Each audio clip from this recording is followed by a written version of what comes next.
2절입니다.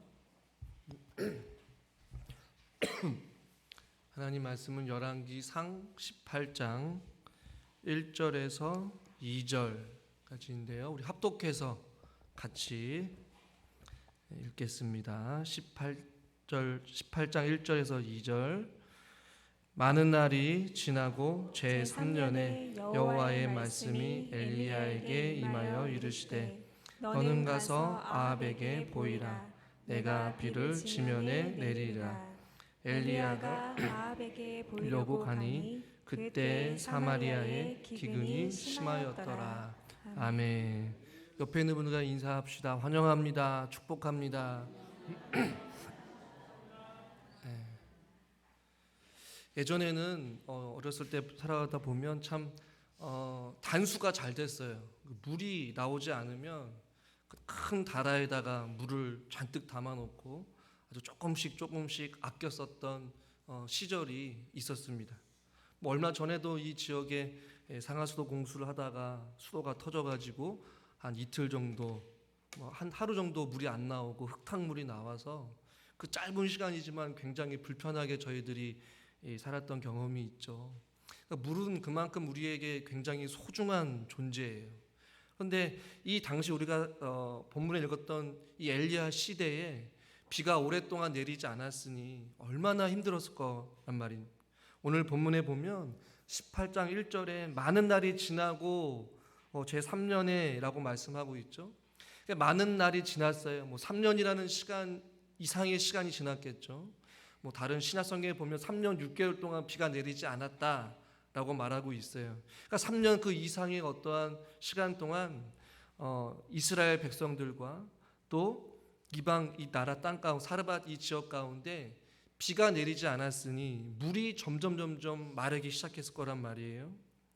많은 날이 지났던 이 3년 이상이라는 시간 동안에 사람들은 어떠한 삶을 살았을까요?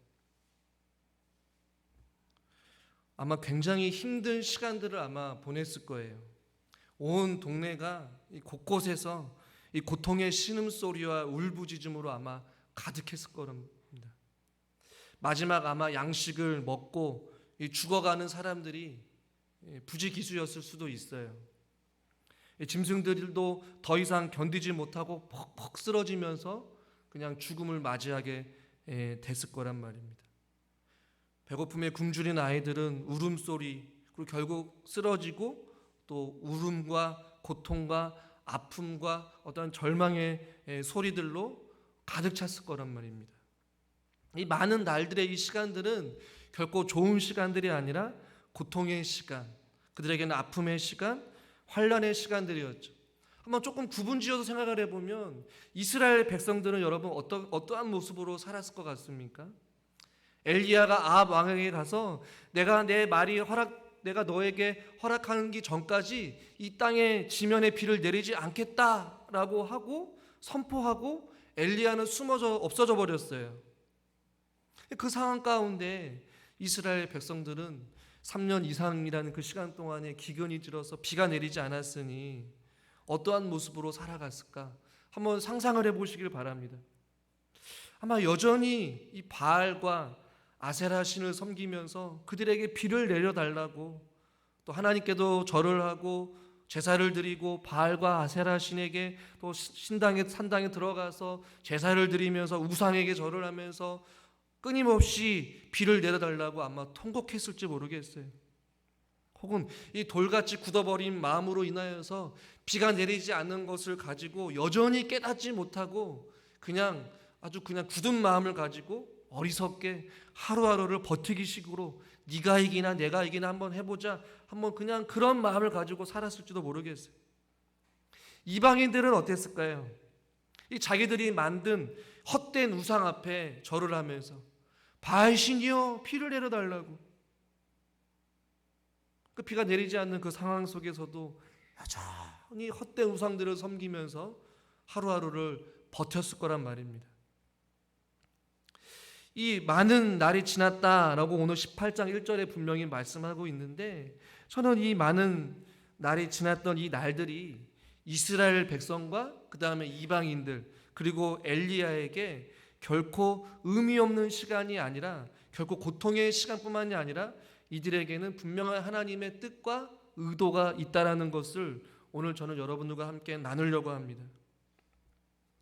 이들에게 한편으로는 바알과 아세라 신을 섬기려는 마음들, 그리고 굳어버린 마음, 깨닫지 못하는 마음, 그들이 만든 헛된 우상 앞에 절하는 그러한 상황 속에서도 비가 내리지 않게 되자 조금씩 이들에게 누구의 말이 떠올랐을까요? 아마 숨어버린 엘리야의 말이 아마 떠올랐을 수도 있어요.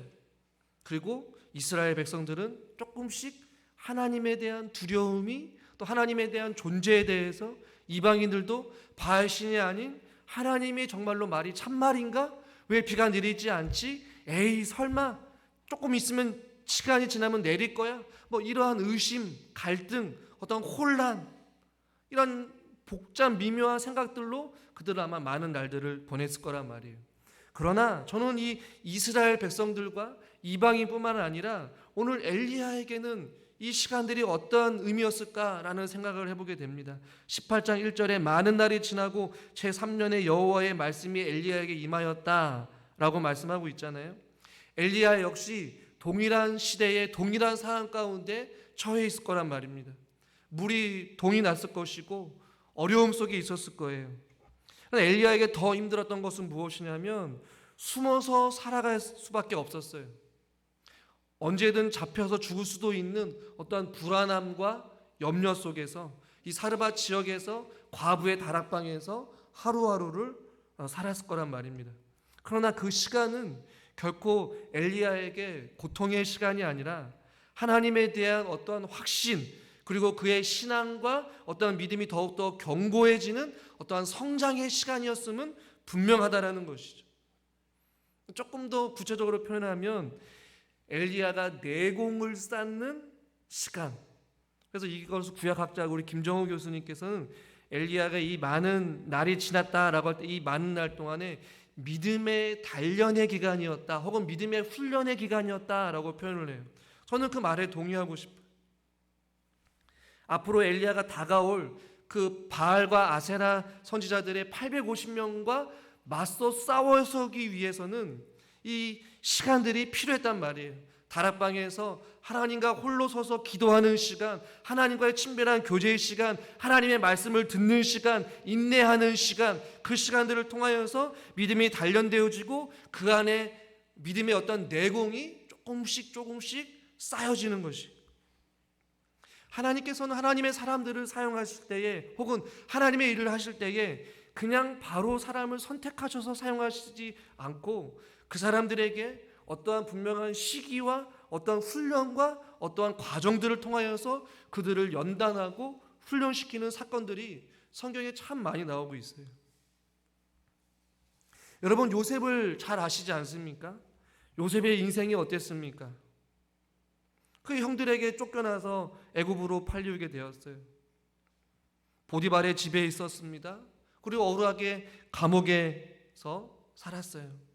그 13년이라는 시간 동안에 형제들에게 버림을 받고 애굽에서 노예 생활을 하고 또 감옥에 갇혀서 억울한 옥살이를 하면서 살아갔던 그 시간이 13년이라는 시간이 흘렀어요. 그런 상황 가운데 애굽의 언어를 배우고 문화를 배우고 감옥에서 보내면서 어떤 여러 가지 다양한 사건 속에 있었어요. 결국에는 요셉의 삶이 어땠습니까? 애굽의 총리가 되죠. 그리고 자기 민족을 살리고 애굽까지도 살리게 되는 그 위대한 총리가 되잖아요. 형들에게 쫓겨난 인생, 감옥에 억울하게 갇힌 그 시간들이 결국 그에게는, 요셉에게는 의미 없는 시간이 아니었다라는 것이죠. 그래서 시편 105편부터 보면 이런 말씀이 있어요. 우리 16절부터 18절까지 교독하겠습니다. 제가 16절 읽겠습니다. 그가 한 사람을 앞서 보내셨으며 요셉이 종으로 팔렸도다. 17절.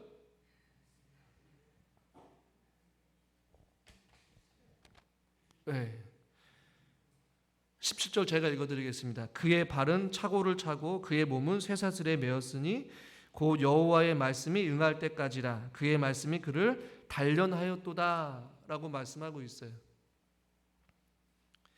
그러니까 여호와의 말씀이 응할 때까지 그 말씀이 요셉을 단련시키셨도다.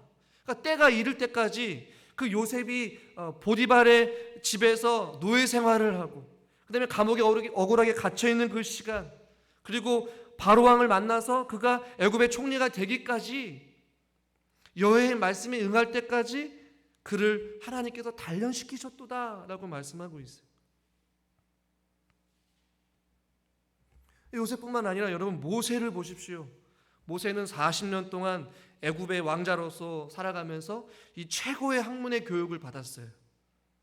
그러나 하나님께서 그것만으로 부족하셨는지 광야로 그를 몰고 가셔서 광야 40년이라는, 그래서 약 모세에게는 80년이라는 시간의 세월이 흘렀어요.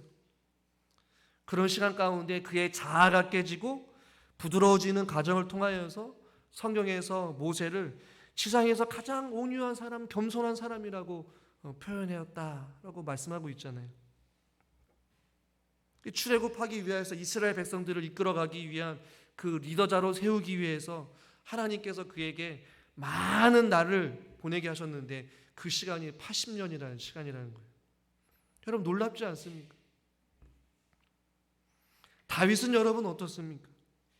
이스라엘의 왕이 될 때까지 거의 약 13년이라는 시간이 걸렸어요.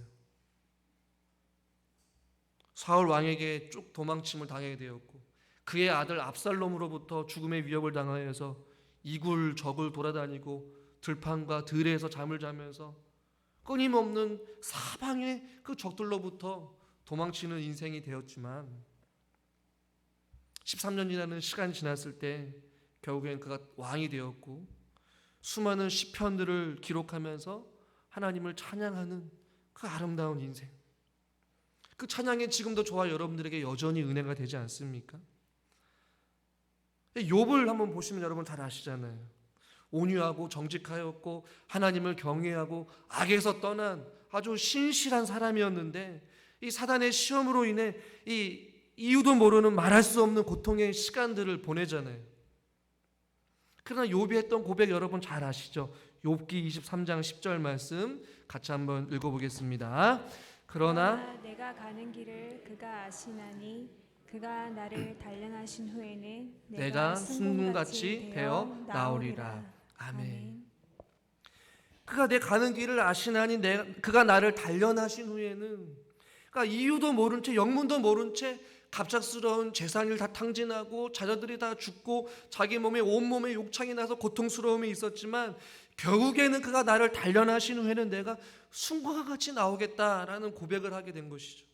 그러면서 욥기 42장 5절에서 이제 내가 주께 대하여 귀로만 듣기만 하였사오나 이제는 눈으로 주를 배움나이다 라는 고백을 하게 되는 것이죠. 그러니까 여러분 제가 앞서 말한 이 수많은 성경의 사람들을 언급해도 시간이 모자랄 정도예요. 요셉, 모세, 다윗, 이 욥과 같은 사람들, 여러분들이 아마 저에게 질문할 수도 있겠어요. 목사님 그 사람은 요셉이니까 가능하죠, 모세니까 가능하죠, 다윗이니까 욥이니까 가능하죠. 아니라는 것이에요. 오늘 본문에서 엘리야도 마찬가지죠. 가뭄이 있었고 고통이 있었고 두려움과 염려가 있었고 숨어 다니는 인생이 있었어요. 그러나 어떠한 그 많은 날들의 시간들이 그들에게는 결코 의미 없는 시간들이 아니었다라는 것이죠. 그래서 한번 옆에 있는 우리 성도님들과 이렇게 이야기를 한번 했으면 좋겠습니다. 의미 없는 시간은 없습니다. 네. 그래요. 여러분 각자가 힘든 시기를 보내고 혹시 계십니까? 여러분 가운데 이 가뭄과 같은, 이 기근과 같은 여러분들의 시간을 보내고 계신 분들이 있을지 모르겠어요. 언제 끝날지도 모르는 이 어둡고 캄캄한 인생길을 일평생 살아온 사람들도 아마 있을지 모르겠어요. 이 돌같이 굳어버린 믿지 않은 가족 구성원들 때문에 일평생을 가정을 위해서 기도했지만 그 기간이 끝나지 아니하고 하루하루를 그렇게 버티면서 믿음 생활을 하신 분들도 있을 거예요. 그 어떠한 이유도조차 모른 채 염려와 근심 속에 하루하루를 힘겹게 살아가고 있는 인생이라고 느껴지시고 계신 분들이 혹시 있을지 모르겠어요. 그러나 여러분들이 걸어온 그 인생의 여정, 요셉도 모세도 다윗도 욥도 여러분 공통점이 무엇이겠습니까? 각자 다 다른 인생을 살았어요. 그러나 공통적으로 그들은 하나님으로부터 의미 있는 시간들의 어떠한 신앙의 연단과 훈련을 받았다라는 것이 동일한 것이죠. 이와 마찬가지로 저의 인생이 다르고 앉아있는 여러분들 성도님들 한 사람 한 사람의 인생을 다 보면 너무나도 다르지 않겠습니까? 인생에 굴곡도 많아요. 아픔도 있어요. 근심도 있어요. 환난과 아픔과 어려움도 있어요. 그러나 그 시간들은 물론 다른 이유도 있겠지만 분명한 것은 그 시간들을 통하여 우리에게 하나님께서 허락하신 시간임을 우리는 잊지 마시기를 주님의 이름으로 축원합니다. 이 가뭄과 같은 이 기근과 같은 그 시간들을 통하여서 하나님께서 우리를 훈련하시고 인내케 하시고 주님을 더욱더 의지하게 하고 또 결국에는 욥의 고백과 같이 우리를 정금과 같이 나오게 하기 위하여서 하나님께서 우리에게 주어진 혹은 허락하신 하나님의 시간들이라는 것이. 저는 오늘 18장 1절에 많은 날이 지났다라는 이 한 구절에 여러 가지 의미를 가지고 있다라고 저는 생각되어져요. 그다음에 여러분들은 어떠한 모습으로 그 시간들을 여러분의 인생을 계획하고 걸어가시기를 원하십니까? 제가 앞서 말씀을 드렸죠. 이 똑같은 많은 날이 지나는 이 가뭄의 이 어려운 시기에 이스라엘 백성들과 이방인들은 세상의 헛된 것들을 의지하고 그들이 만든 자기의 우상에 빠져서 여전히 깨닫지 못하고 돌같이 굳어버린 마음을 통하여서 엘리야가 믿음으로 선포하였고 하나님께서 허락하지 않으면 비가 내리지 않겠다라는 그 말씀을 들었음에도 불구하고 깨닫지 못하고 여전히 도로 힘이 없는 그것들에 의지하면서 인생의 헛된 시간들을 보내는 어리석은 이스라엘 백성들과 이방인들처럼 살아갈 것인가? 아니면 엘리야와 같이 비록 그 가뭄 속에 있었지만 비록 숨어있는 인생이었지만 기도의 골방으로 돌아가서 기근과 환난 속에서도 하나님을 의지하고 그곳에서 하나님을 만남을 통하여서 그의 삶이 더욱더 견고해지고 그가 정금과 같이 나오기 위하여서 훈련받는 그런 시간들로 여러분들이 살아가시기를 원하십니까? 저는 하루하루의 여러분의 그 시와 그 때를 하나님의 은혜를 기다리며 순간순간 최선을 다해 주님을 의지하며 살아갈 수 있기를 저는 주님의 이름으로 간절히 축원합니다. 이 말씀을 준비하면서 제가 몇 번 들었던 찬양인데요. 찬양의 제목이 삶은 기다림이어서라는 찬양이에요. 찬양의 가사를 제가 읽어드리면 삶은 기다림이어서 이해할 수 없는 이 수많은 순간들 주님의 뜻을 묻고 기다리는 게 나 걸어가야 할 길이라서 또 삶은 기다림이어서 견디기 힘든 날들 수많은 아픔들 주 내게 주신 그 나라를 바라며 이겨내는 게 나의 길이라서 캄캄하기만 한 어두운 내 앞길과 참기 힘든 시련과 어려운 상황 속에서 날 품어주신 주를 기대하며 주가 주신 나의 길을 가려해 삶은 기다림이어서 주를 바라고 기다리는 게 내 삶의 이유라 이 길을 걸어가네 주 오실 그날 기대하며 이 길을 따라 걸어가네. 찬양의 가사가 참 은혜가 되지 않습니까? 그러니까 힘든 날들을 수많은 아픔들을 주 내게 주신 그날을 바라보며 나는 그 기다림 속에서 그 길을 걸어가겠다라는 것이죠. 캄캄하기만 한 어두운 그 내 앞길 참기 힘든 시련과 그 어려운 상황 속에서도 나를 품어주시는 그 주를 기대하면서 주가 주신 나의 그 길을 걸어가려는 것이 끊임없는 기다림. 언제 끝날지 모를 이 어려움과 상황 속에서 우리가 해야 될 것은 기다리는 것이죠. 그리고 주님을 바라보는 것이죠. 주님께 소망을 두는 것이죠. 저와 여러분의 그 기다림은 다 다를 수도 있겠어요. 이스라엘 백성들에게도 엘리야에게도 하나님께서 언제 말씀하실지 모르지만 결국에는 많은 날이 지나고 나서라는 이 시간이 반드시 필요하다는 것을 우리에게 교훈해 주고 있어요. 이 한옥 목사님이 이 순간을 위해 평생을 준비한다라는 책에서 내공을 쌓는 7가지 방법을 이야기해요. 그러니까 순간을 위해서 일평생을 준비했던 이 성경의 사람들을 이야기하면서 그들에게 어떤 신앙의 내공을 쌓는 7가지 방법을 이야기하는데, 그 가운데 저에게 좀 도전이 되었던 것은 무슨 일이든 하고 있는 일에 최선을 다하는 것이다. 그러니까 우리가 어둡고 캄캄한 길을 걸어간다 할지라도, 가뭄과 기근이 몰아치는 어떤 그러한 환란 속에서도 우리에게 주어진 모든 일들에 최선을 다하는 것, 그리고 인생에서 겪은 수많은 경험을 통해 우리는 그것들을 배워가는 것이고, 그 가운데 마지막 7번째가 무엇이었냐면요, 깊은 말씀 묵상과 기도를 통해 이 신앙의 깊이를 더해 간다라는 것이. 저는 저와 여러분들이 살아갈 그 인생의 여정길에서 무슨 일을 만나든지 간에 그 자리, 또 그 시간들, 하나님께서 허락하신 시간들이라고 생각을 한다면 주어진 사명, 또 헌신의 자리, 기도의 자리, 예배의 자리를 통하여 최선을 다하여서 주님 앞에 나아갈 수 있기를 주님의 이름으로 축원합니다. 다양한 경험들, 다만한 환난을 통하여서 인생을 배우는 것이고, 하나님께서 나를 얼마나 사랑하시는 걸 깨닫는 것이, 깊은 말씀의 묵상과 끊임없는 기도의 시간을 통해 우리의 어떤 신앙이 점점 깊이를 더해가는 그러한 삶을 살아간다는 것이죠. 그러나 여러분 기억하십시오. 이런 많은 날 속에, 많은 기근 속에, 환난 가운데서도 멈추지 않는 은혜가 있었다라는 사실을. 여러분, 어떠한 멈추지 않는 은혜입니까? 모두가 힘든 시기였지만 유일하게 하나님의 사람들에게 허락하신 은혜가 있었어요.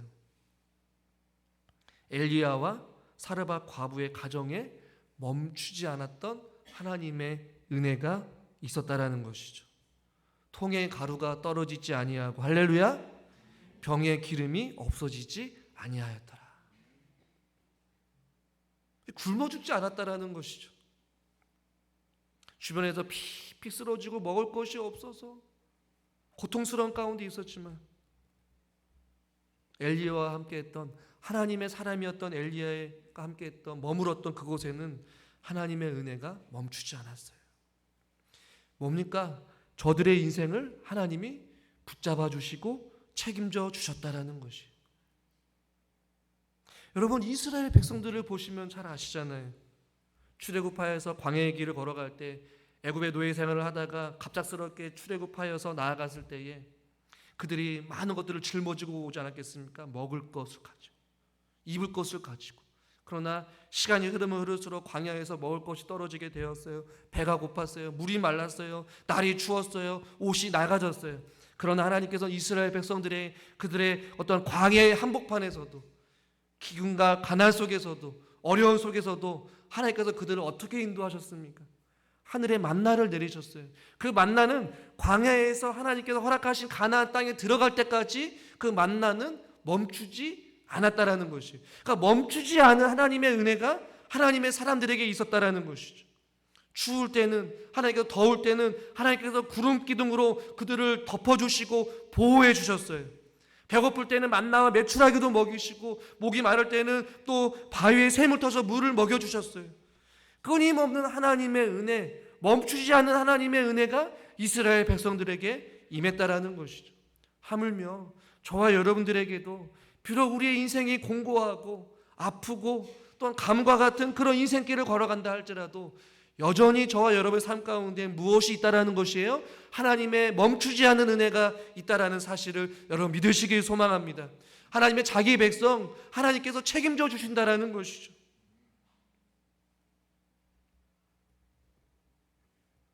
주님의 그 은혜의 손길을 여러분들이 잊지 마시기를 바랍니다. 되돌아보면 하나님의 은혜잖아요. 그리고 결국에는 18장 1절 말씀에 보면, 많은 날이 지났지만 그 많은 날이 지난 것으로 끝나지 아니하고 여호와의 말씀이 엘리야에게 임하여 이르시되, 너는 가서 아합에게 보이라. 내가 비를 지면에 내리리라. 할렐루야. 좋은 소식 아닙니까? 이제는 비를 내리게 하시겠다라고 하나님께서 말씀하고 있어요. 많은 날이 지났어요. 고통의 시간이 있었지만 결국에는 멈추지 않는 하나님의 은혜가 있었고, 이제는 엘리야에게 말씀하셔서 비를 내리시겠다라고 하나님께서 약속하고 계셔요. 그리고 결국에는 비가 하늘에서 내리게 되었다는 사실을 우리는 잘 알고 있잖아요. 하나님께서 우리에게 인생의 기근이 있고 아픔이 있고 그늘이 있고 고통이 있다 할지라도 하나님께서 반드시 우리에게 말씀하실 때가 있을 것입니다. 하나님께서 너를 응답해 주시고 너를 건져내어 주시고 너를 회복시켜 주시고 내 문제를 내가 완전하게 형통케 하여 주시겠다라는 하나님의 응답과 그 때가 반드시 저와 여러분들에게 있게 될 줄 믿습니다. 그날을 기대하십시오. 그날을 고대하십시오. 그날을 사모하십시오. 그리고 그 여러분이 걸어가는 그 길을 여러분들이 순종함으로 함께 저와 여러분들이 걸어갈 수 있기를 주님의 이름으로 축원합니다. 비록 그 날이 많은 날이라 할지라도 우리는 그 길을 걸어가야 될 줄 믿습니다. 멈추지 않는 하나님의 은혜가 저와 여러분 가운데 있기를 주님의 이름으로 축원합니다.